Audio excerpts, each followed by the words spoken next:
আসসালামু আলাইকুম। ক্লাস 8-এর সুপ্রিয় শিক্ষার্থীবৃন্দ, আশা করছি প্রত্যেকে ভীষণ ভালো আছো এবং সুস্থ আছো। লার্নিং উইথ এ প্রিয়ার আজকের আয়োজনে তোমাদের সবাইকে স্বাগত জানাচ্ছি। আমরা আজকে আলোচনা করছি তোমাদের ইউনিট 5-এর লেসন 3-এর পার্ট এর সর্বশেষ অংশ থেকে, এবং আমাদের পেজ নাম্বার হচ্ছে 52। এর আগের ভিডিওতে আমি এই টেক্সটের এইটুকু অংশ নিয়ে আলোচনা করেছি। যেহেতু টেক্সটটা একটু বড় এবং ডিফারেন্ট ছিল, সেজন্য আমি তোমাদেরকে দুভাগে ভাগ করিয়ে পড়ানোর চেষ্টা করছি। তো আজকের যে টপিক সেটা পড়ার আগে বা সেটা শোনার আগে তোমরা অবশ্যই আমার প্লেলিস্টে গিয়ে আগের ভিডিওটা দেখে আসবা। তো আগের ভিডিওটা বোঝার পর তোমরা আজকের যে লেসন সেটা মনোযোগ দিয়ে শোনার চেষ্টা করবা।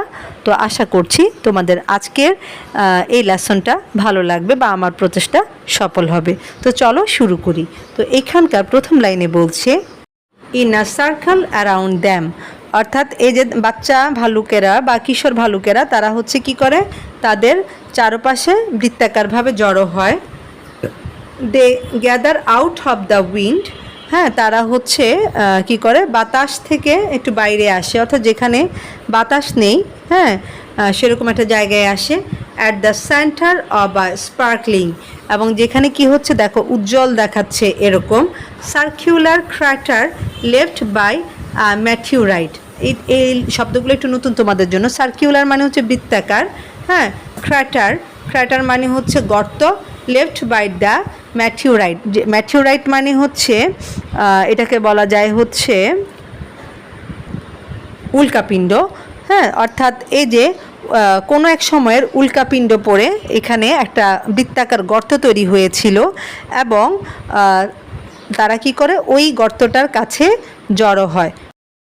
তো তারা কি করে, যে বাতাস থেকে রক্ষা পাওয়ার জন্য এই উজ্জ্বল বৃত্তাকার কেন্দ্রের কাছে জড়ো হয়, এবং এটা হচ্ছে চুনা পাথর বা চক পাথরের একটা স্তর, যেটা কিনা অনেক আগে উল্কাপিণ্ড পড়ে তৈরি হয়েছিল। এরপর বলছে, ইটস গ্লাসি ওয়ালস আর চক হোয়াইট। গ্লাসি মানে হচ্ছে যেটা কাচের মতো আর কি, হ্যাঁ।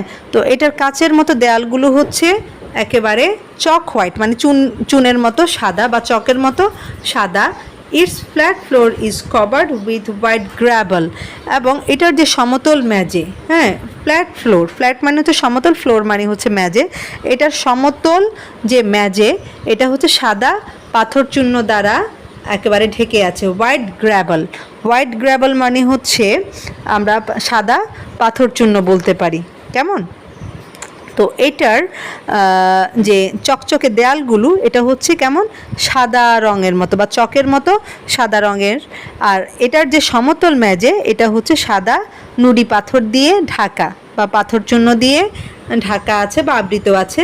And it is well drained and dry, এবং এটার কি আছে, নিষ্কাশন ব্যবস্থা আছে, ভালো নিষ্কাশন ব্যবস্থা, অর্থাৎ এখানে পানি কিন্তু জমে থাকে না, হ্যাঁ। এবং এটা হচ্ছে শুকনো, যেহেতু এখানে পানি জমে থাকে না, পানি চলে যাওয়ার জন্য একটা উত্তম ব্যবস্থা আছে, তাই জায়গাটা হচ্ছে শুকনো।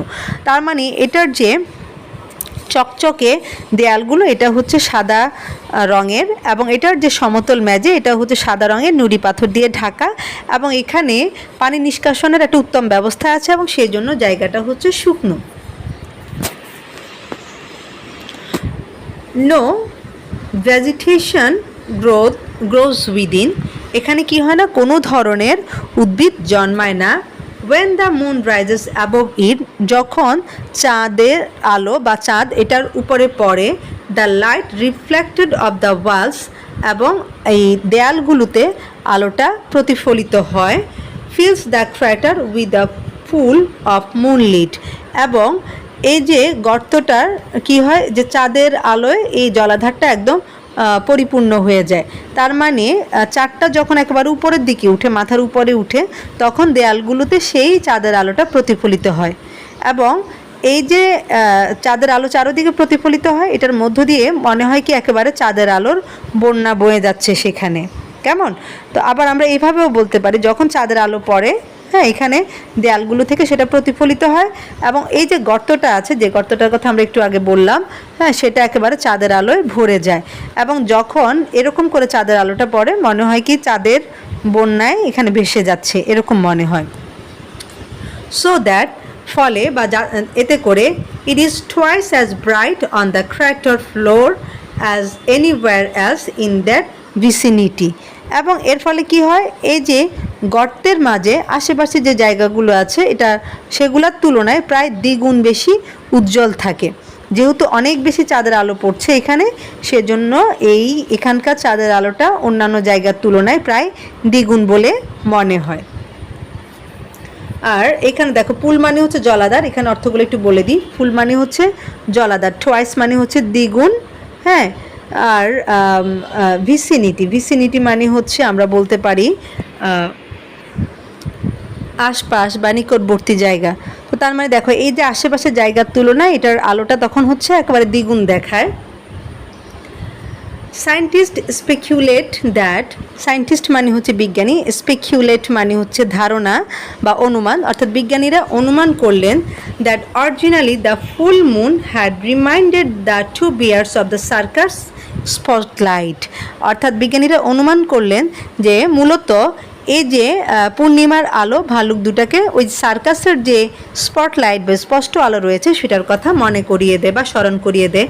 অ্যান্ড ফর দ্যাট রিজন, এবং এই কারণে দে ডান্সড, তারা নাচে। ইয়েট মানে তারপরও, ইট মাইট বি আস্কড, এটা জিজ্ঞাসা করা যেতে পারে, what music do the descendants dance to, তাদের এই যে উত্তরসূরি যারা বা বংশধর, ডিসেন্ডেন্ট মানে হচ্ছে বংশধর বা উত্তরসূরি, হ্যাঁ, তাদের যে উত্তরসূরিরা আছে তারা কোন সুরে নাচে। তার মানে তাদের যে পূর্বপুরুষ যে দুটা ভালুক ওই যে সার্কাস থেকে এখানে পালিয়ে এসেছে, তারা কিন্তু সার্কাসের স্পটলাইটের নিচে নাচতো সেখানকার মিউজিকের তালে তালে। তো এখন পূর্ণিমার চাঁদ যখন এই গর্তটার মাঝে পড়ে এবং চারদিকে যেহেতু চুনা পাথরের দেয়াল এবং এই দেয়ালে চাঁদের আলোটা যখন প্রতিফলিত হয় তখন পুরোটা জায়গা হচ্ছে একেবারে চাঁদের আলোয় ভরে যায়। এবং এই অবস্থায় তারা কি করে, তারা কিন্তু নাচার জন্য জড়ো হয়।